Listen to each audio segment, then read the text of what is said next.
Blog Talk Radio.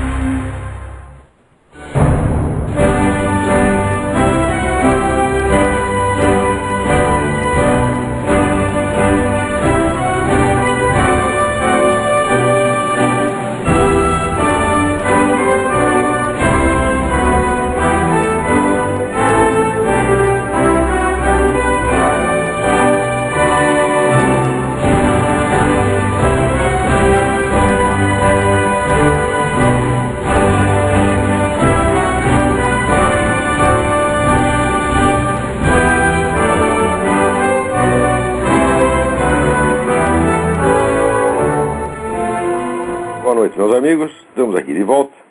Como sempre, começamos esse programa invocando a Santíssima Virgem Maria, o Santo Padre Pio de Pietrelcina, para que roguem a Deus que nenhuma injustiça se cometa nesse programa. Vou começar aqui lendo e comentando um texto que eu mesmo acabei de postar no meu website sobre este caso da Opus Dei, que primeiro surgiu de uma primeira carta que me mandaram, eu fiz uns comentários, daí alguém reclamou, daí eu dei outras explicações, mas parece que nenhum volume de explicações será suficiente para pessoas que não desejam e talvez não podem compreender. Então vamos ler aqui. Meus comentários sobre o Opus Dei no programa Truth Speak foram respondidos como costumam ser no Brasil os meus comentários sobre qualquer outra entidade, grupo ou instituição, com um intenso sentimento de autodefesa corporativa, afetações hiperbólicas de indignação moral, acusações escabrosas à minha pessoa e nenhuma atenção ao conteúdo das minhas palavras. Eu deveria já ter me acostumado com essas coisas, mas às vezes insisto em ignorá-las e em continuar imaginando que um escritor, um colunista de jornal, um comentarista de rádio ou qualquer outro formador de opinião tem o direito de ser respondido segundo aquilo que disse, e não ao sabor das vagas associações de ideias que ocorram à plateia, nem muito menos das reações emocionais em cadeia que daí derivem, as quais só podem levar a discussão para longe do assunto originário e transformá-la, como quase invariavelmente ocorre, em campanha de difamação mesquinha adornada de afetações teatrais de bom mocismo. Puro jogo diversionista, por exemplo, é defender a dignidade e a santidade da obra de Dom José Maria Escrivá de Balaguer, contra quem jamais disse uma palavra contra ela, nem teria motivo para fazê-lo. O Opus Dei é uma organização mundial. Se eu quisesse atacá-la, deveria falar dela em escala genérica e universal, em vez de concentrar as minhas críticas, como o fiz, na conduta política, ou mais propriamente apolítica, de seus membros num país em particular, o Brasil. Nada do que eu disse sobre omissão e covardia poderia aplicar-se, digamos, ao Opus Dei americano, que é um dos frontes mais ativos da guerra cultural em defesa do cristianismo. Muito menos ao tronco originário espanhol da mesma entidade, de cuja intensa e frutífera atividade política presta contas o eminente historiador Ricardo de la Cierva, no livro indispensável Las Puertas del Infierno, publicado em Barcelona pela editora Fênix em 1995. Só para esclarecer esse ponto, na Espanha há ainda todo um partido político chamado Partido Popular, que era orientado por gente da Opus Dei. Quer dizer, a Opus Dei foi essencial na política espanhola nos últimos 20 anos. Então, eu jamais poderia dizer que a Opus Dei espanhola, quer dizer, que é onde nasceu o Opus Dei, fosse omisso, covarde ou politicamente inoperante. Muito menos o Opus Dei americano. O que eu estou falando é de um pessoalzinho em particular, tá certo? Que é essa turminha, vamos dizer que talvez nem sejam os membros mais importantes da Opus Dei, mas que parasitam, tá certo? A obra em benefício próprio, como esse vagabundo desse seu Alex Catarino, do qual falarei daqui a pouco. Continuando. Se, portanto, limito-me a cobrar dos membros brasileiros dessa entidade uma conduta à altura da de seus colegas de outras nações, que sentido faz defender contra a minha entidade em si, que longe de ser atacada nos meus comentários, está ali servindo de padrão de medida para a aferição do comportamento de um de seus ramos em particular? É psicologicamente compreensível, mas moralmente inaceitável, que o servidor relapso, denunciado, tente se proteger ocultando-se por trás da honra e dignidade do chefe, fingindo que foi este e não ele o acusado, de modo a jogar contra o denunciante alguém mais forte e assim esquivar-se, seja de prestar contas da sua má conduta, seja mais ainda de corrigi-la. Todas as apologias da obra que estão circulando em resposta às minhas críticas devem, portanto, ser desde logo descartadas como meros subterfúgios covardes, totalmente alheios ao assunto em discussão. O que eu disse, em substância, foi que no Brasil, os membros do Opus Dei, entre os quais muitos políticos, empresários, magistrados, gente, em suma, de algum poder e influência, se omitem de juntar suas forças àqueles combatentes isolados e desprovidos de recursos que hoje enfrentam em luta monstruosamente desigual as forças bilionárias do establishment esquerdista e sofrem por isso toda sorte de boicote, difamações, marginalização profissional e ameaças de morte. Eu citei até nominalmente o caso da Graça Salgueiro. Quer dizer, como é que uma entidade importante, como é que pessoas que têm poder e influência deixam uma Graça Salgueiro nesse total isolamento? Uma mulher que vive do dinheiro da sua aposentadoria da Prefeitura do Recife, tá certo? E que está prestando o mais relevante serviço à mídia nacional e à cultura nacional, na medida em que ela é a única, presta atenção, a única fonte de informações digna e confiável sobre tudo o que está se passando na América Hispânica em torno de nós. Ela mantém contato com todas as fontes primárias de informação e conta o que está acontecendo. Note bem, o pessoal da Folha de São Paulo, do Estadão, do Globo, vive lendo a Graça Salgueiro e depois repete 6 meses mais tarde, atenuado, tá certo? E castrado, o material que ela colocou no seu humilde blog. E não aparece uma pessoa para dar um reforço, não se vê uma menção elogiosa à Graça Salgueiro. Quer dizer, comparado com essa mulher, vocês são todos boiolas mesmo. Eu disse, e note bem, jamais pedirei perdão por dizer a verdade. E compara tudo o que vocês, seus vagabundos, fizeram ao longo desses anos, não vale um mês de trabalho desta senhora, isolada, pobre, sem recursos, tá certo? Que é uma verdadeira batalhadora. Não tá fazendo, o que ela está fazendo ali não é propaganda política, ela não tem partido, não tem organização, não tem nada. Ela está simplesmente assegurando aos brasileiros o acesso a informações fundamentais, sem as quais eles não podem compreender o que está acontecendo no seu próprio país e muito menos em torno. O que ela está fazendo é uma missão absolutamente salvadora. Tá certo? E eu tenho certeza, mas certeza absoluta, que no juízo final vocês vão ter que baixar a cabeça perante a Graça Salgueiro e pedir desculpa para ela, pô. O que vocês estão fazendo é uma covardia. Vocês são homens, ela é mulher, meu Deus do céu. Vocês são ricos, ela é pobre. Vocês são poderosos, ela é inerme. E ela está lutando e vocês a deixam absolutamente sozinha. Não fazem nada para socorrer.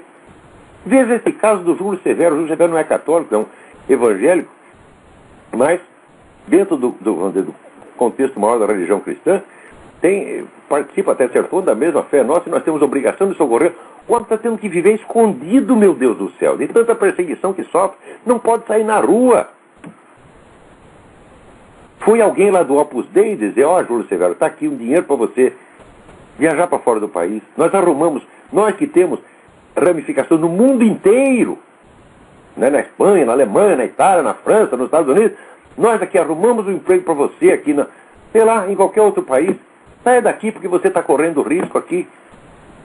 Foi alguém lá fazer isso? Se foi, eu peço desculpas para vocês. Se não foi, peçam desculpas para mim, vagabundo. E peçam para o Júlio Severo. Vamos continuar aqui.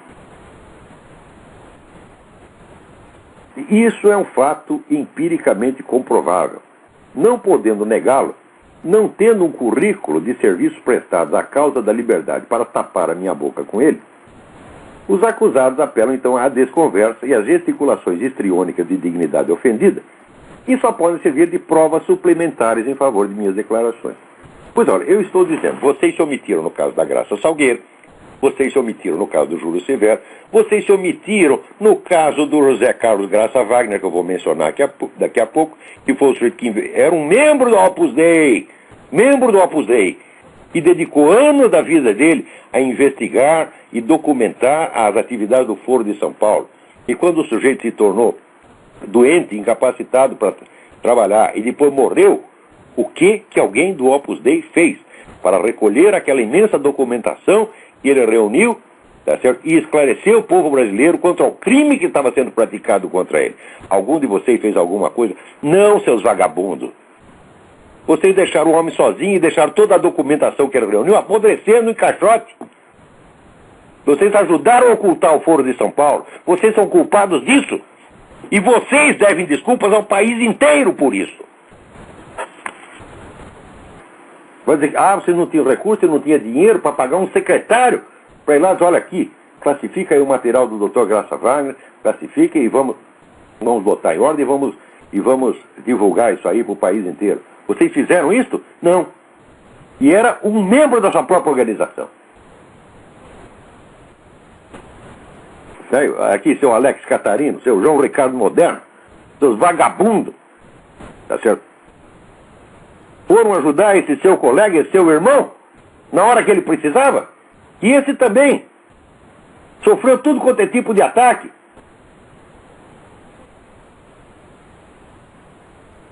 Tá certo? E todo o trabalho da vida dele foi jogado fora por vocês. Se não fosse eu para recolher aquilo, ninguém já... Eu recolhi e publiquei o que podia.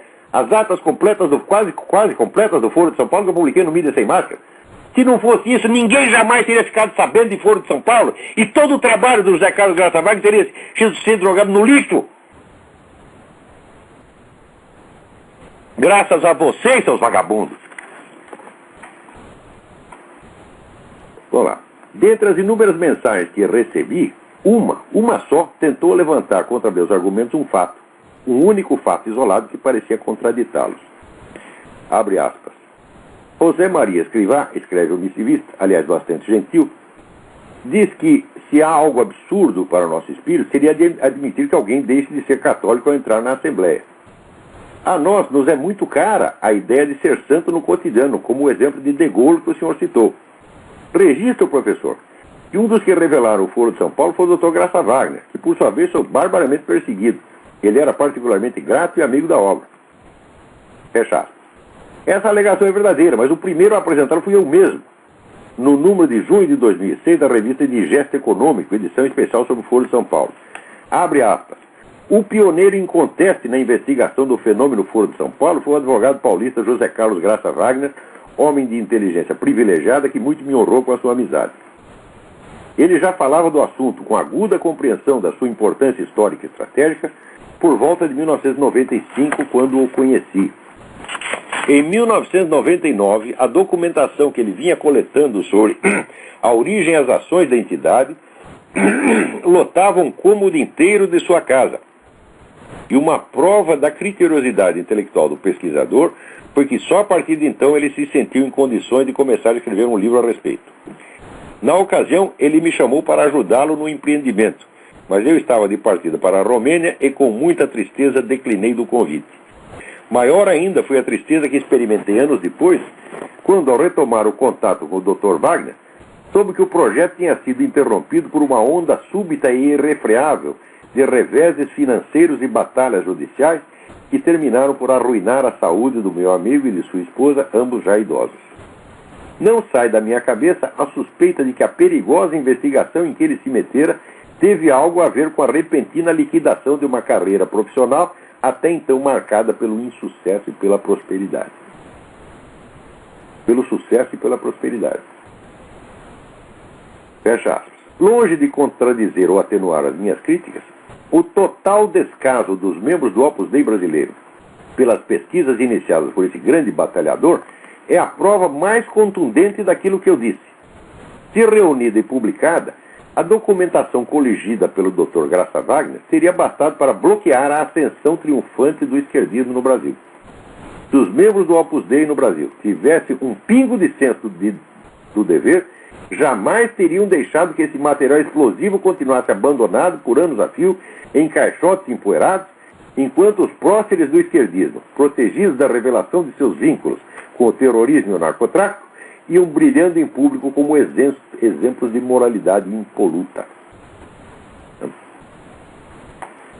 Fiz tudo o que estava ao meu alcance para divulgar em jornais e revistas alguns dos fatos descobertos pelo Dr. Graça Wagner, só deixando de citá-lo nominalmente desde o início a pedido dele mesmo, mas passando a fazê-lo tão logo a morte desse meu querido amigo me livrou do compromisso de silêncio. O que não consegui foi que alguma entidade ou pessoa de recursos se responsabilizasse pela guarda e aproveitamento daquele material, constituindo uma equipe de pesquisadores para que o arquivasse, classificasse e publicasse. É a esse fato que o Sr. Alex Catarino de Souza, um tipinho ridículo ao qual darei mais adiante o tratamento que merece, alude com malícia pueril ao dizer que, aspas, a tentativa de aproximação do Sr. Olavo de Carvalho com alguns membros do Opus Dei tinha como principal objetivo não a sua conversão ao catolicismo, mas principalmente o interesse de obter recursos financeiros. Fecha aspas. Não ver porque eu deveria precisar de auxílio do Opus Dei para me converter a uma igreja que já era a minha. Mesmo, mas sem dinheiro de certo era impossível dar prosseguimento ao trabalho iniciado pelo Dr. Graça Wagner. Tudo o que eu podia fazer com os meios de que dispunha foi exatamente o que fiz: estudar aquela massa de papéis e divulgar alguns dos fatos essenciais que eles documentavam. Fiz isso não só nos meus artigos de imprensa, mas também publicando no jornal eletrônico Mídia Sem Máscara as atas quase completas das assembleias e grupos de trabalho do Foro de São Paulo. O que fui pedir às criaturas aludidas pelo seu Catarino, e note bem, eu não as procurei enquanto membros do Opus Dei, eu os procurei enquanto figuras de projeção na sociedade. É certo? A maior parte deles eu nem sabia que eram membros do Opus Dei, fiquei sabendo depois. O que fui pedir às criaturas não foi dinheiro, foi que honrassem a memória do pioneiro investigador, impedindo que seu trabalho, essencial para o futuro político de um continente inteiro, fosse abandonado e esquecido. Descontada a parcela que fiz sozinho, muito mais do que fizeram todos os membros do Opus Dei somados, os únicos resultados que obtive em quase uma década de esforços persuasórios foram a edição especial do Digesto, já mencionado, iniciativa pessoal de Guilherme Afif Domingos, que nem sei se é ou não é membro do Opus Dei, e a publicação pela realização da coletânea de artigos Conspiração de Portas Abertas, em 2008, onde o artigo do Digesto foi aproveitado como prefácio, com a ressalva de que o organizador, Paulo Diniz Zamboni, sem autorização minha, cortou do texto justamente as linhas acima citadas, privando da indispensável homenagem à memória do Dr. Graça Wagner. Isso aí foi Paulinho dormiu no ponto, não percebeu a importância desse parágrafo inicial. Também não posso dizer que o Dr. Wagner foi a única exceção no quadro da omissão geral do Opus Dei. Quando o Mídia Sem Máscara estava ainda engatinhando, foi outro membro daquela entidade, o qual conta entre meus melhores amigos, e cujo nome não cito porque ele não me autorizou a isso, quem veio em nosso socorro durante algum tempo. Note bem, e não veio enquanto membro do Opus Dei, veio enquanto meu amigo pessoal, que já era meu amigo muito tempo antes disso. Ninguém falou de Opus Dei coisíssima nenhuma. Certo? Oferecendo uma sala do seu escritório para a sede da redação e ainda fazendo alguma contribuição em dinheiro, modesta, porém salvadora naquele momento, da qual não embolsei o único tostão, deixando para os editores executivos, sem jamais sequer pedir que me prestassem contas. Como, aliás, também fiz com as demais ajudas recebidas pelo jornal, seja do IRI, Independent Republican Institute, seja da Realizações, seja de outras fontes das quais não fui nem mesmo informado. Ajudas sempre modestas e muito abaixo das necessidades da publicação. Toda a minha relação com Mídia Sem Máscara consistiu em alimentá-lo com dinheiro do meu próprio bolso enquanto necessário e em nada receber mais tarde que proviesse do bolso alheio. Ainda com relação a esse tópico, dinheiro, uma só vez, em 20 de junho de 2006, uma única vez e nada mais, coloquei no meu website um pedido de ajuda, acompanhado de links para contribuições pelo PayPal, exatamente como aqueles que se encontram em praticamente todos os sites ativistas do mundo. E depois nunca mais voltei a tocar no assunto. Mesmo no programa Throat Speak, ao longo de suas mais de 100 emissões semanais, jamais pedi um tostão a quem quer que fosse. Vocês, ouvintes deste programa, são testemunhas. Pedi dinheiro a vocês algum dia? Disse contribuam para o programa? Não, eu estou fazendo esse programa que não é um trabalho maluco, que aqui a gente tem que ler quase 200 e-mails toda semana para separar uns 20 e responder uns 10. Né? Não estou ganhando um tostão com isso.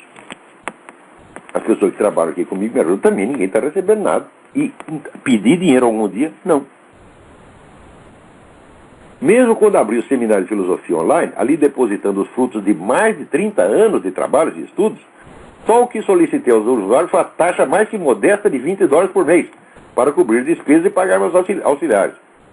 Pois bem, aquele apelo de 2006, excepcional e isolado, além de plenamente justificado pelas circunstâncias que ele mesmo descreve, bastou para que o senhor Catarino, por ironia, um fundraiser profissional, angariador de fundos profissional, me acusasse de fazer, aspas, constantes campanhas para arrecadar fundos em benefício próprio, achando que pelo simples fato de ele existir deve ser pago por todos. Ou seja, o senhor diz que eu estou o tempo todo fazendo campanhas para angariar dinheiro em troca de nada. Ou seja, eu não estou dando nada, não estou dando 30 anos de trabalho, gravações, apostilas, aulas, presença pessoal, tá certo? Assistência pessoal que dou a centenas de alunos, seja por telefone, seja por e-mail, seja aqui pessoalmente, quando eles vêm, se hospedam na minha casa, nunca deram um tostão, nem pedi, nem aceitaria, porque são meus hóspedes. Ou seja, eu pedi uma vez uma contribuição em troca de tudo isso, e este vagabundo, este canalha, este filho de uma puta, este viadinho chamado Alex Catarino de Souza, vem dizer que eu faço constantes campanhas para angariar dinheiro em troca de nada. E ainda diz que é cristão, e nas linhas seguintes diz, olha aqui, sem a oração perdemos a noção da caridade, e não somos capazes de combater as falsas ideias, mas apenas atacar pessoas. Quer dizer que o senhor, não entendeu, o senhor Catarino, o voracíssimo Olavo de Carvalho, que só pensa em dinheiro, quer dinheiro, pede dinheiro para todo mundo em troca de nada, é uma ideia e não uma pessoa. Quer dizer, este santarrão de merda é aceito por gente do Opus Dei, por gente da igreja, como sendo um representante digno e como sendo até um educador, quando é um analfabeto. Nós vamos ver a carta dele daqui a pouco, diz que a missão dele é espalhar cultura. Ele deve ser tão generoso, tão cristão, que ele quer espalhar, dar cultura para todo mundo, menos para ele mesmo. O filho da puta não aprende a escrever e quer posar de grande educador, de reformador da cultura e da educação brasileira. Isso é uma vergonha, isso ainda é pior do que o Gilberto Gil. O Gilberto Gil tem mais cultura do que ele, meu Deus do céu. Agora, ele é o fundraiser, ele é o sujeito que angaria dinheiro para esse negócio chamado CIEP. Daqui a pouco comentarei essa entidade.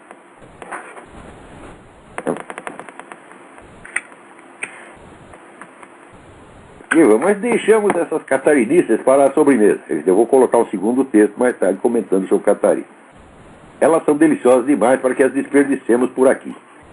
Por enquanto, lembro aos interessados que nas eleições de 2006, o candidato presidencial Geraldo Alckmin poderia ter liquidado as pretensões de seu adversário se consentisse em mostrar as atas do Foro de São Paulo, incluindo discursos pronunciados em círculos discretos pelo próprio Lula, tá certo? Que comprovavam, acima de qualquer possibilidade de dúvida, seu papel de liderança no movimento comunista continental e sua longa parceria política com organizações de terroristas, sequestradores e narcotraficantes. Ou seja, bastaria o Alckmin falar disso aqui uma única vez e estaria acabada a candidatura Lula. Ele teria a mesma obrigação de fazer isso, pois não é lícito a ninguém, muito menos a um sujeito que se diz católico praticante, acobertar os feitos de um criminoso para fazê-lo posar diante do público como um candidato normal e honrado, só separado do seu adversário por algo tão inofensivo como uma polida divergência de ideias. Dizem que o senhor Chuchu não é pessoalmente um membro da obra, mas o fato é que vivia cercado deles em rodas de oração e encontros sociais. Alguém cumpriu sua obrigação de levar a ele os documentos colhidos pelo Dr. Graça Wagner? Algum deles cobrou do candidato o dever estrito de revelar aos eleitores a verdadeira identidade do seu concorrente, para que decidissem seu voto com consciência de causa, em vez de imaginar que faziam uma escolha entre meras correntes de opinião moralmente equivalentes? Então é isso, meu filho. O continente está sendo atacado, tá certo, por organizações terroristas, de narcotraficantes, de sequestradores, de assassinos. E essa turminha, esses viadinhos tipo Alex Catarino, senão nós temos que manter o debate no nível das ideias. Como se homicídio fosse uma ideia. Como se narcotráfico fosse uma doutrina. Como se sequestro fosse uma teoria filosófica. Eles querem isso, eles querem debates polidos e educados, eles não querem meter a mão na massa. Por quê? Querem ficar dentro das suas casas, protegidos, fazendo suas orações, ganhando seu dinheiro, praticando seu fundraising, tá certo? E acusando inocentes. Né? Agora aqui. Mas não se pode dizer que essa explosão de protestos descabidos foi de todo inútil. Graças a ela, o senhor Alex Catarino de Souza, cujas contribuições à elevação cultural da juventude brasileira fizeram dele um modelo de todas as virtudes intelectuais, cívicas e clericais, rompeu o longo mutismo em que a humildade cristã o encerrara por tão longos anos e consentiu em brindar-nos generosamente com duas produções da sua mente iluminada. Elas constituem, que eu saiba, o corpus inteiro da sua obra escrita. Da parte falada, tínhamos já no YouTube uma breve, mas fulgurante amostra, na qual esse cérebro de Skoll, discursando em língua estrangeira como nova águia de ar, informava ao mundo: "The roots of wealth is not oil, is people." Está lá no YouTube. Não há alma, por mais materialista, filistina e empedernida, que ouvindo uma coisa dessa não confesse que é uma belezinha. Se na obra do seu Catarino esses momentos de puro êxtase intelectual são raros, isso não se deve a nenhuma falta de inspiração, mas à pletora de atividades criativas de outro gênero, a que ele tem devotado o melhor das suas energias numa verdadeira via crucis de trabalho e sacrifício, que ainda não lhe garantiu um lugar no paraíso, ao menos lhe rendeu o respeito e admiração de altos líderes espirituais e eclesiásticos, entre os quais o Sr. João Ricardo Moderno. Vocês lembram quem é o Sr. João Ricardo Moderno? O Sr. João Ricardo Moderno é aquele vagabundo, mentiroso, canalha, que presidia um treco chamado Academia Brasileira de Filosofia, que é um órgão que vivia de favor dentro da faculdade da cidade, no Rio de Janeiro, e que levava lá uma verba do Dr. Ronald Levison, uma verba considerável todos os meses, tá certo? E que publicou, em associação com a faculdade, a primeira edição do meu livro, O Imbecil Coletivo. Como o livro pegou mal nas esferas universitárias, lógico, descia o cacete todo mundo, desmascarava aqueles caras, mostrava que era tudo um bando de charlatão, esse senhor Moderno agiu de uma maneira realmente moderna, né? Colocou uma carta no Jornal do Brasil dizendo: não, a Academia Brasileira de Filosofia não tem nada a ver com isso, nosso nome foi usado indevidamente, nós não sabíamos desse livro. Daí eu não tive remédio, minha gente, senão publicar no próprio Jornal do Brasil. Né? Fui lá, falei com o diretor da faculdade: precisamos responder esse cara, então tem que botar um anúncio aí respondendo esse negócio. E ele pagou o anúncio e eu botei lá a documentação que eu tinha. Primeiro, que a foto do vagabundo no lançamento do livro batendo palminha. Quer dizer, se ele não sabe do livro, o que ele está fazendo no lançamento batendo palminha? Viadinho. Né? Segundo, a nota fiscal de impressão do livro em nome da Academia Brasileira de Filosofia.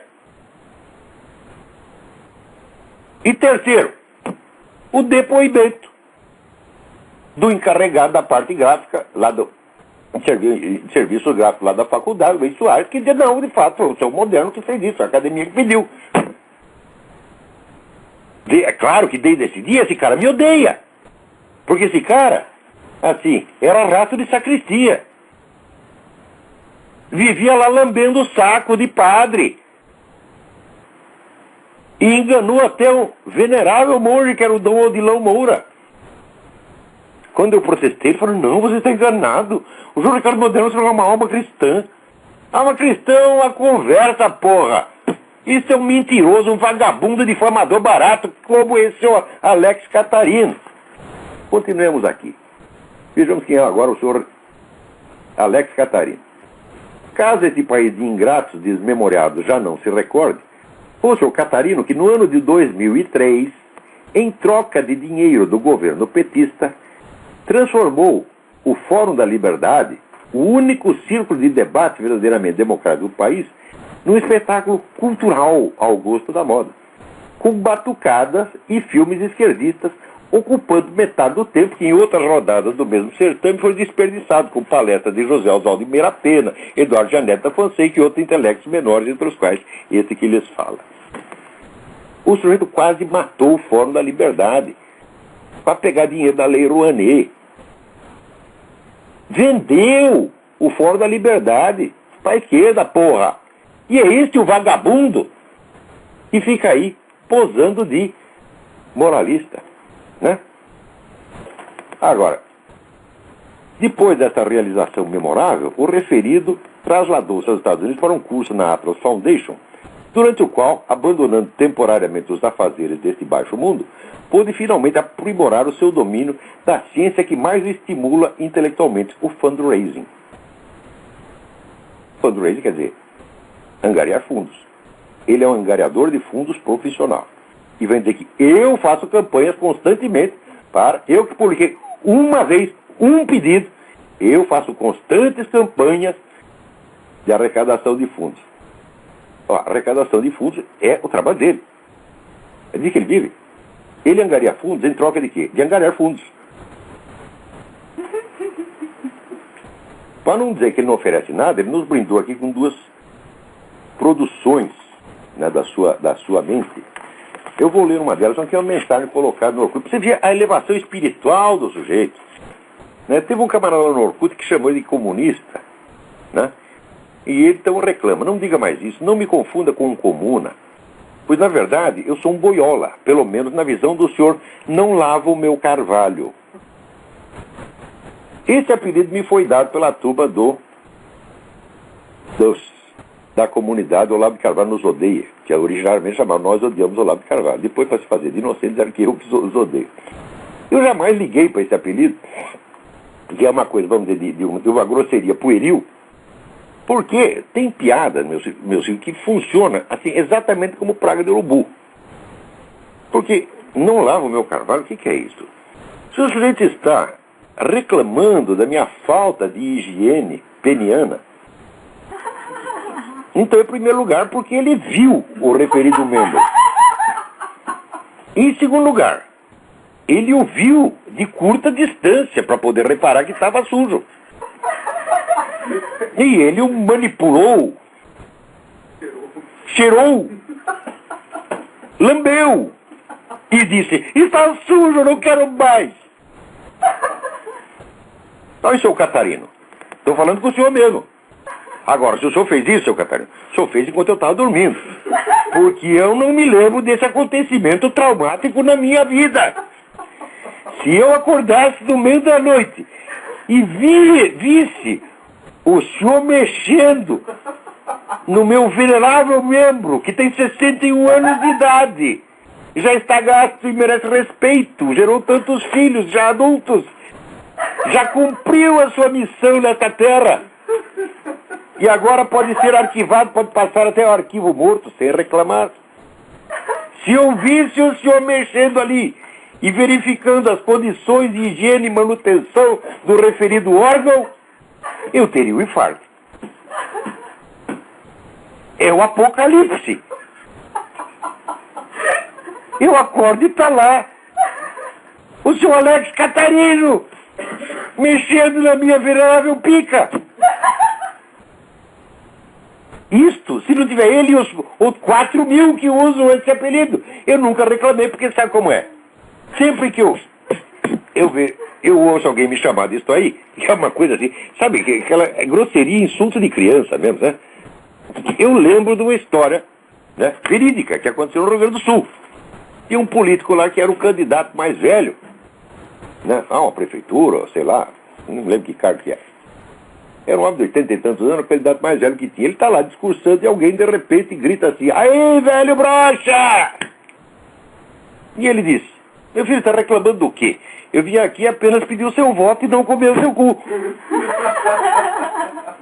Então sempre quando eu vejo esse negócio, não lavo meu carvalho, eu também pergunto, está reclamando do quê? Eu não estou pedindo para você mexer, para você cheirar, para você lamber. Se eu não lavo é problema meu filho. Agora, se vocês querem intensamente, então não há nada que eu possa fazer. Isso aqui Para vocês verem, o seu Alex Catarino é autor de 2 obras. Uma é esta mensagem colocada no Orkut, desta elevação espiritual e intelectual fora do comum. Né? E depois continua reconhecendo assim, boiolinha sim, comunista não. Ele não é nem boiola, é boiolinha. Você vê, quer dizer, o sujeito fala de si próprio com aquele carinho, né? É boiolinha, sou boiolinha, não sou boiola, boiola é muito grosseiro, boiolinha, né? E ainda justifica. Como diz o Bruno Tolentino, entre um padreco comunista e um pedófilo, ele preferiu o segundo, que abusava apenas do corpo e no varejo, enquanto o outro abusava na mente e não atacava. Quer dizer, tá certo. Eu nunca disse que você é comunista, Alex Catarino. Eu digo que você é um boiola. E a boiola, depois disso que você fez, é até elogio. Porque você é um mentiroso, salafrário, vigarista, picareta. Você está entendendo? A presença de um sujeito como você em qualquer órgão cultural que se diga cristão é uma vergonha. Enquanto gente como você não for expelida da cultura superior do Brasil, esse país jamais vai se levantar. Porque aqui, cultura, em primeiro lugar, se passa pelo exemplo. Você adquire cultura, você aprende, daí você passa. Não é coletando dinheiro, não é vindo aqui na Atlas Foundation, é para aprender fundraising, que você vai espalhar cultura. Né? Porque também, ele está dizendo que... Bom, vamos ler aqui um pedaço da carta dele, que é uma verdadeira maravilha, mas uma maravilha. Ele disse aqui, já começa com aquele tom, né, untuoso de cristão.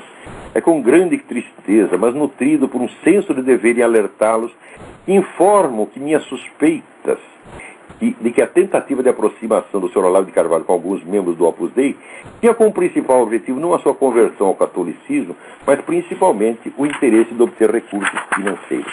Vocês perceberam, né? Informo que minhas suspeitas de que papapá, cadê o resto da frase? Essa porra não tem conexão de sujeito e predicado. Vamos lá. Partimos então aqui. Alguns dos amigos que estão recebendo esse e-mail sabem o quanto Márcia, que é a mulher dele, eu e toda a equipe do Centro Interdisciplinar de Ética e Economia Personalista, CIEP, evitávamos qualquer associação com o Sr. Olavo de Carvalho. Um momento. Como vocês evitavam essa associação se eu jamais a busquei? Eu não sei onde fica essa merda, meus amigos. Eu nunca fui lá. Evitava a associação, tá impressão com o Olavo de Carvalho, tá lá o tempo todo, batendo na porta, querendo entrar. Não, põe esse cara pra fora. Não quero mais. Eu não sei que merda é essa, meu filho. Como evitávamos a associação? Eu nunca fui na sua casa, nunca fui no seu. Quem foi na minha casa foi você. Inúmeras vezes. E quando interessou. Eu sei que a partir da hora que eu escrevi essa denúncia sobre essa cachorrada que você fez no Foro de São Paulo, no Foro de São Paulo, na Fórum da Liberdade, quase matando, né? O maior encontro de conservadores, liberais e inovadores, você quase matou. Vendeu em troca de dinheiro. Né? Transformou num festival de esquerdismo em troca de dinheiro. Vai dizer que você não levou comissão, seu Alex? Tá brincando?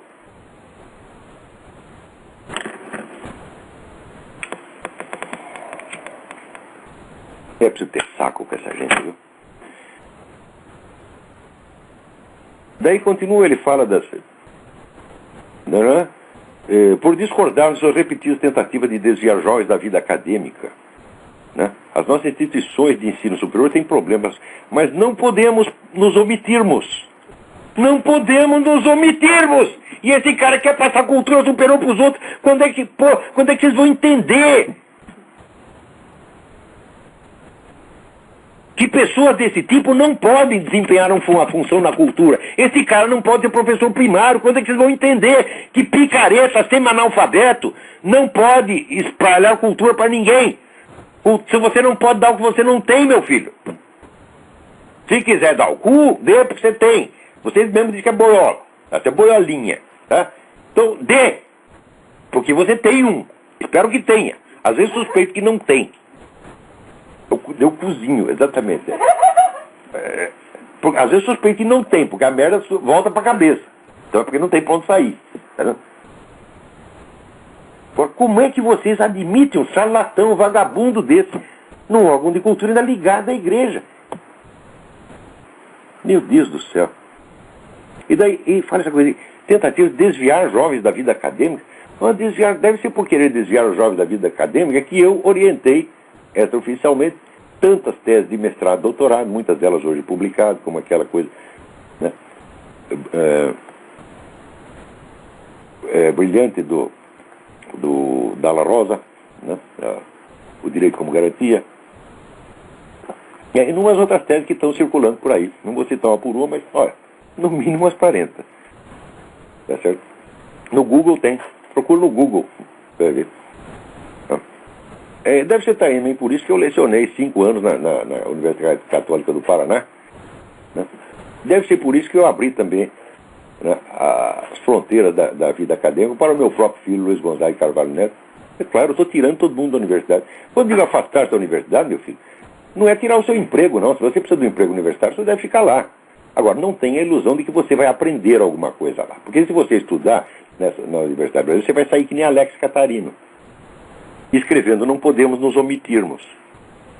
E começando uma frase que, de repente, né, eu me convenci de que, e não tenho de que ele me convenceu, não termina. O sujeito escreve assim e vem me dá, e quer dar lições de cultura superior. Daí, aqui, conheci Olavo em 1998, mas pouco mais de 3 meses de contato com ela. Mentira, tu frequentou minha casa durante muito mais de 1 ano, você com a Márcia, pô. A Márcia colaborando, tá trabalhando com a gente junto no ensaio reunido do Alto Maria Carpo. E no livro, na tradução do livro do Rosenstock, né, que ela, sua mulher, tem 100 vezes mais cultura do que você, né, e você não é capaz nem de aprender com ela. Ô, Marta, ensina esse rapaz a escrever, porra. Talvez ele ainda tenha jeito. Se você, né, botar um cabresto nele, talvez ele aprenda a escrever. Pois percebi que sua luta não era o que acredito ser a minha vocação: ajudar na formação intelectual de jovens universitários e promover um apostolado na cultura. Mas como é que o sujeito está interessado na formação intelectual de jovens, não forma intelectualmente a si próprio primeiro? Não aprende sequer o seu próprio idioma? Quando é que vocês vão entender que, velho, todo sujeito está aí falando de divulgação cultural e não tem cultura e não adquire, é picareta. Está lá só por dinheiro e fama, é claro que é.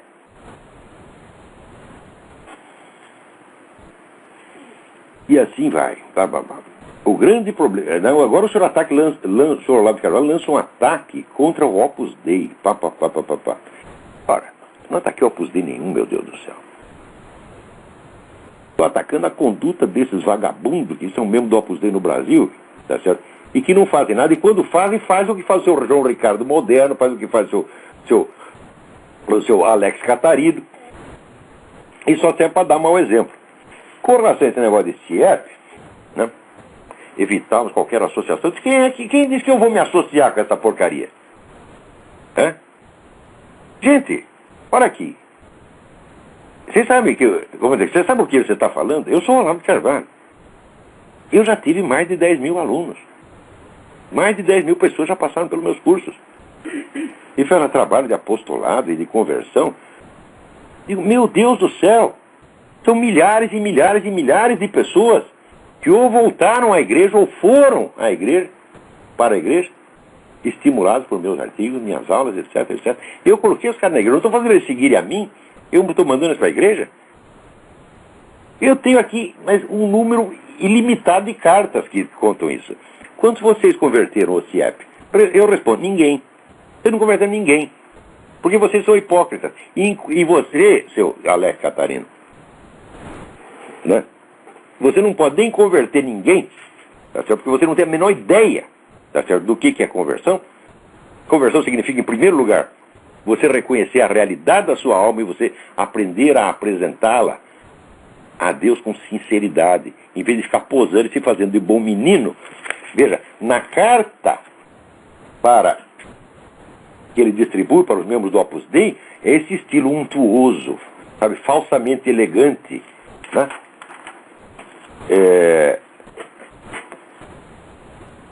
Mas no Orkut, onde ele não está à vista dos membros do Opus Dei, o estilo é esse: não lava o meu carvalho. Ah, meu filho, quando tenho que xingar, eu xingo na frente de qualquer um. Né? Agora, muito bem. É claro, eu não tenho nada contra o CIEP, mas vocês não vão querer comparar o que vocês fizeram nesses anos com o que eu estou fazendo há 40 anos. Vocês não vão querer comparar 2 ou 3 conversões que podem ter acontecido lá dentro a milhares de conversões que aconteceram pelas minhas mãos, porque Deus usa os instrumentos mais paradoxais, usa até um filho da puta que nem eu, para botar esses caras na igreja. E o pessoal da igreja sabe disso. O pessoal do Opus Dei sabe disso. Recebi algumas cartas deles que confirmam isso inteiramente. Essa mesma semana chegou 3 ou 4 cartas dizendo, olha, né, muito obrigado. Né? Vou ler só uma que chegou esta semana aqui. Esta semana. Né? Prezado mestre irmão em Cristo, Olavo. Aí ele conta como é que foi a conversão dele. Então, Olavo, mais uma vez tenho certeza, Deus usou seus lábios para abençoar pessoas, para tirar pesos de ombros, dúvidas de corações, para trazer a paz e conforto que só Ele, Jesus Cristo, dá. Graças a Deus por você, meu irmão. Que o Senhor o abençoe, que você continue sendo essa bênção maravilhosa, que leva a verdade e liberta corações cativos do maligno. Eu fiz isso. Eu sou um merda, mas eu fiz isso. Agora, você, né, me mostra aí o rol das pessoas que você, às quais você converteu, ou às quais você deu elevação cultural. Isso é tudo fingimento. Anote bem. O CIEP é presidido por um amigo meu, o Ioro. Pergunta ao Ioro se ele acha que o trabalho desempenhado pelo CIEP desde a sua fundação se compara a esses meus 30 anos de trabalho. Pergunta para ele se ele fica se gabando de ter feito não sei quantas conversões, como presidente do CIEP, não pessoalmente, tá certo? Desde que assumiu este negócio, se ele pode comparar isso com o trabalho que eu tenho feito.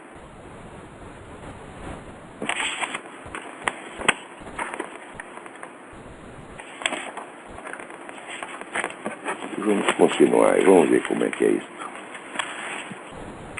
O grande problema desse ataque é que ele pretende reduzir o catolicismo a uma luta anticomunista. Fala, mas meu saco! Meu saco! Mas veja, a coisa mesmo é contraditória. Quer dizer, por que o catolicismo deveria lutar contra o comunismo se ele fosse apenas uma luta anticomunista? Se ele não tivesse valores próprios a defender, por que ele deveria lutar contra o comunismo? Seria que nem o senhor Alex Catarino, que angaria fundos em troca de angariar fundos. Seria uma coisa absolutamente vazia. A igreja tem obrigação de lutar contra o comunismo. Cada um tem obrigação de lutar contra o comunismo. Pio XII disse, com o risco da sua própria vida, desgraçado. Justamente porque o comunismo é o maior inimigo que a igreja teve. Ao longo de 2 milênios de existência, nunca houve um movimento anticristão deste tamanho, dessas proporções e com esse poder. E você, seu vagabundo, quer reduzir tudo a uma polida disputa de ideias. Né? Então daí, ele pretende reduzir o catolicismo a uma luta anticomunista, negando que o mais importante forma de um católico agir no mundo é por intermédio da oração. É, claro. Eu só tenho que combater o comunismo e não posso fazer oração. Por isso mesmo que eu começo meu programa como oração.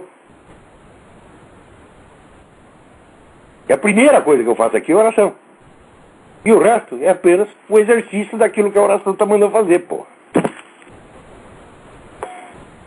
Eu pergunto a quantas pessoas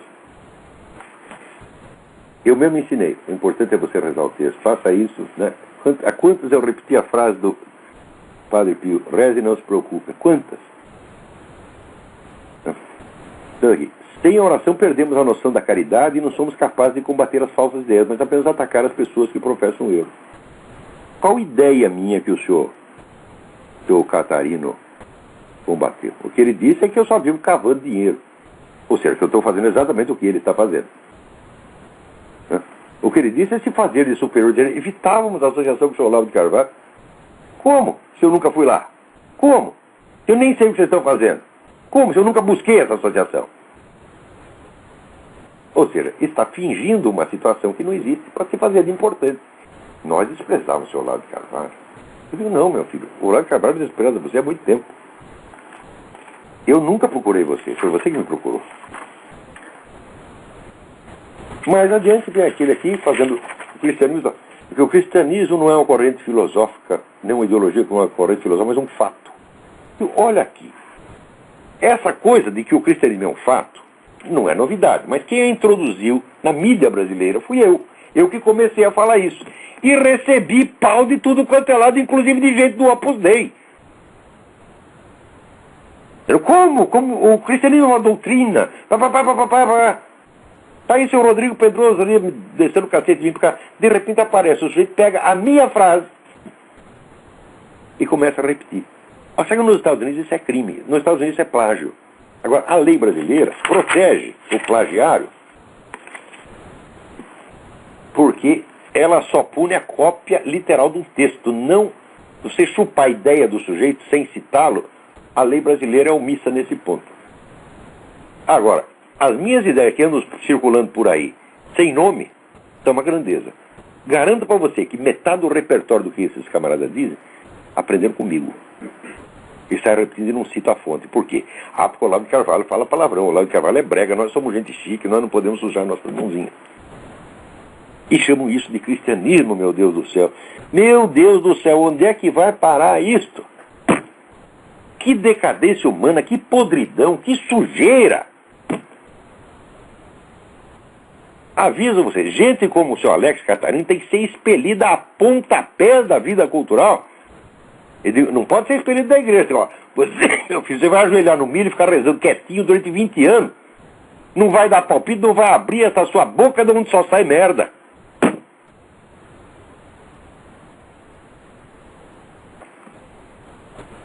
Houve também algumas cartas aqui, não propriamente em minha defesa, aqui, como diz um deles, o Ítalo Marcílio. Alex, não vou defender o Olavo, porque realmente não precisa disso, ainda mais contra um e-mail escrito por você. Né? Obrigado, Ítalo. Também agradeço aqui ao Rodrigo Simons. Né?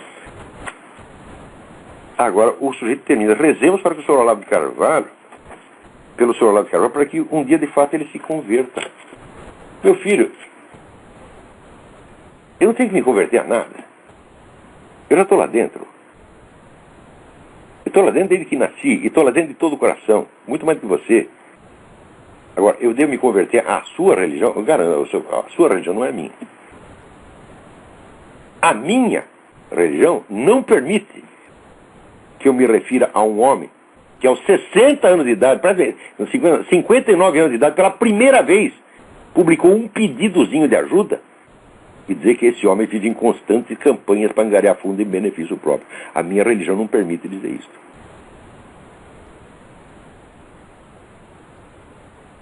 Ou seja, você me deve desculpas públicas por isto e por usar este apelido. Não lavo o meu carvalho. E, sobretudo, me deve desculpas públicas por escrever para os membros da Opus Dei nesse estilo untuoso e escondido lá no Orkut usar essa outra linguagem. Porque eu uso a mesma linguagem para falar com qualquer um. Se eu tiver que chamar você de viado, eu chamo, pode ser cardeal, arcebispo, de viado e ladrão, do que quer que for, eu falo na mesma linguagem para todos. Agora você não. Tem uma linguagem, né, num ambiente elegante e outra, né, no escondidinho. Você é um hipócrita, você é o sepulcro caiado, você é podre, Alex Catarino. Tinha outros assuntos aqui, mas acho que não há mais tempo. Né? O nosso tempo acabou. Então, muito obrigado a todos e até a semana que vem.